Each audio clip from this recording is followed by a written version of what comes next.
क्या सच में कलयुग का भविष्य हजारों साल पहले ही बता दिया गया था? क्या धर्मराज युधिष्ठिर ने उस रहस्य को पहचान लिया जो उनके चारों भाई नहीं समझ पाए? अगर आपने पहला भाग नहीं देखा है, पहले उसे जरूर देखें।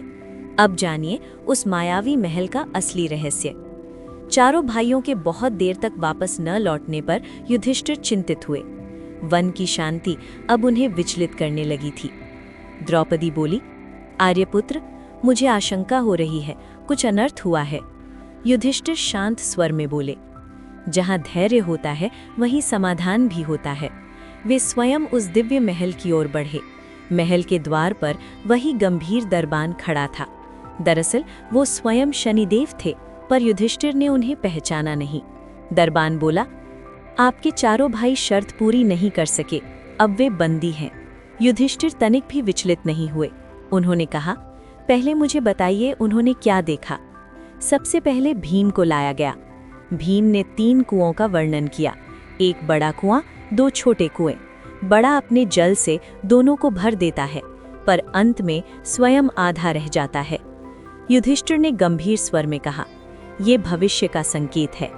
कलयुग में एक पिता अपने 2 पुत्रों का पालन पोषण कर देगा, पर 2 पुत्र मिलकर भी अपने पिता का पालन नहीं कर पाएंगे।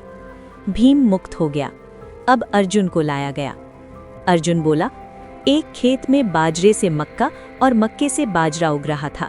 युधिष्ठिर बोले, ये समाज की व्यवस्था बदलने का संकेत है। कलयुग में परंपराएं उलट जाएंगी, पहचान और संस्कार बदल जाएंगे। अर्जुन भी मुक्त। फिर नकुल आया। मैंने देखा गायें अपनी ही बच्चियों का दूध पी रही थीं। युधिष्ठिर की आंखें गहरी हो उठीं। कलयुग में माता पिता अपनी बेटियों पर निर्भर होंगे और पुत्र सेवा से विमुख हो जाएंगे। नकुल भी मुक्त हो गया। अंत में सहदेव को लाया गया। उसने कहा, एक भारी सोने की शिला एक छोटे से चांदी के सिक्के पर टिकी थी। डगमगा रही थी पर गिरती नहीं थी। युधिष्ठिर ने कहा, सोने की शिला पाप है और चांदी का सिक्का धर्म। कलयुग में पाप धर्म को दबाने का प्रयास करेगा, धर्म डगमगाएगा पर समाप्त कभी नहीं होगा। जैसे ही ये वचन समाप्त हुए, महल में दिव्य प्रकाश फैल गया। दरबान का रूप बदलने लगा। स्वयं शनिदेव अपने दिव्य स्वरूप में प्रकट हुए। उन्होंने कहा, धर्मराज, तुमने भविष्य का सत्य पहचान लिया। तुम्हारा धैर्य और बुद्धि ही तुम्हारी शक्ति है। चारों पांडव मुक्त हो गए।